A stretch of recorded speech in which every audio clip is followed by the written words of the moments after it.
Hello again, folks. This is Ian Fairley, and welcome back to another episode of My Dinosaur series. Last time on My Dinosaur series, we talked about how the flying reptiles called pterosaurs had wings sort of like modern-day flying birds. We also talked about how one of them, known as the Quetzalcoatlus, was as tall as a giraffe and as migratory as the great albatross.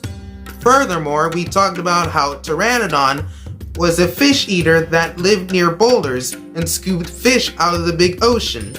As for all pterosaurs, they can walk on 4 feet after landing from flight, whether it was on low or high ground. And I have also explained their different sizes of which pterosaur had long tails and sharp teeth versus the ones with short tails and no teeth, and are large too. Now that we have covered everything about the flyers of the sky, it's time to dive deep into the ocean to talk about the swimmers of the sea for this episode, called the Prehistoric Marine Reptiles. Marine reptiles are reptiles that mostly live in the sea, whether they were aquatic or semi-aquatic. Being aquatic means living underwater entirely, whereas the word semi-aquatic refers to being on land and sea at the same time. The earliest marine reptiles have existed since the time of the Paleozoic era, an era where dinosaurs had not existed before the Mesozoic era yet.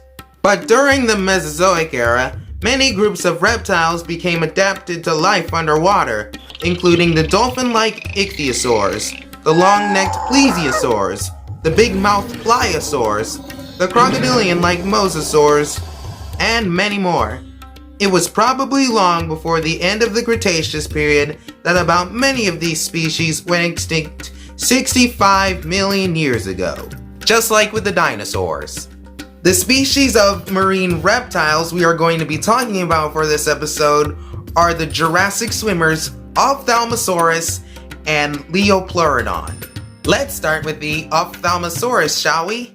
The name of this creature, Ophthalmosaurus, means eye lizard, because it was known to have the biggest eyes up to about a width of 9 inches and 23 centimeters, about the similar eye width as the giant squid's eye. The Ophthalmosaurus is a creature that belonged to a family of marine reptiles known as the ichthyosaurs. Ichthyosaurs are a group of aquatic reptiles that may have acted like modern-day dolphins, jumping in and out of the water. Ophthalmosaurus may have done the same. This reptile was mainly discovered in Argentina of South America, year 1874, and also found in 2 other continents, such as Europe and North America.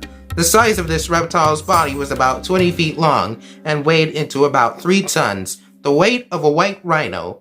Fossil evidence of Ophthalmosaurus was its big eyes that were used to see in the murky depths of the ocean waters. The eyes contain bony rings that may have prevented them from changing shape, especially under the greatest water pressure.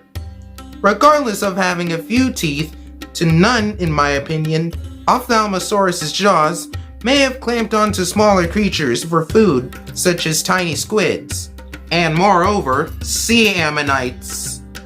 Ophthalmosaurus lived during the Jurassic period, about 200 million years ago. It may have also been nocturnal like today's owls, according to paleontologists who discovered its giant eye. Since ichthyosaurs are more related to modern mammals like dolphins, you can say that the big-eyed Ophthalmosaurus traveled in large groups called pods. Out of all the ichthyosaur species, this guy is the ocean's wonderful pair of binocular goggles. And Ophthalmosaurus was thought to be a fast swimmer according to paleontologists, swimming up to a speed of 25 miles per hour, the speed of a penguin swimming. And of course, squids can be nocturnal too. While ichthyosaurs were dolphins of the sea, there happens to be predatory kings of the sea that often stalk them, because where there is prey, there is always a predator, especially underwater. Which means it's time to talk about our other marine reptile to wrap up this episode, the Leopleurodon. The name of this giant behemoth, Leopleurodon, means smooth-sided tooth, thanks to its teeth that were smooth on one side but also sharp on the other. Its discovery was made 1 year before the 2000s in a certain location of the European continent. Leopleurodon belonged to a group of big-mouthed sea reptiles known as the pliosaurs. The term pliosaur was an alternate name for plesiosaurs with short necks and sharp crocodilian-like teeth for grabbing prey underwater.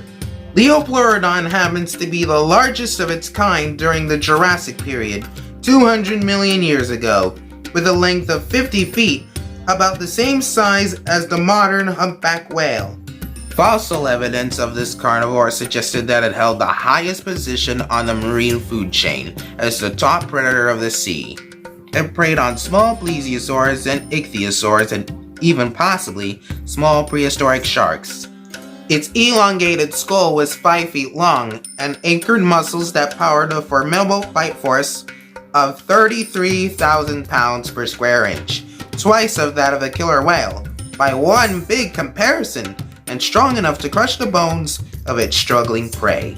This monster sometimes may have swam with its jaws open, allowing water to enter the nostril openings in the roof of its mouth.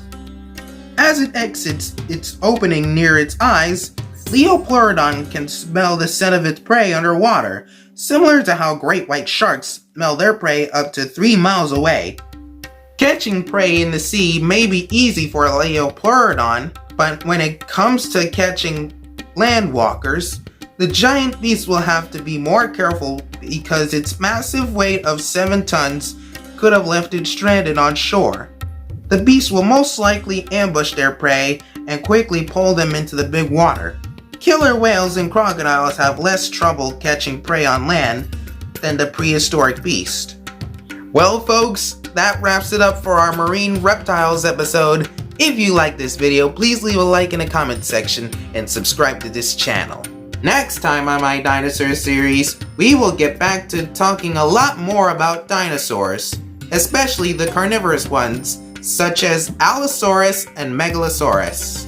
This is Ian Fairley and thank you for listening.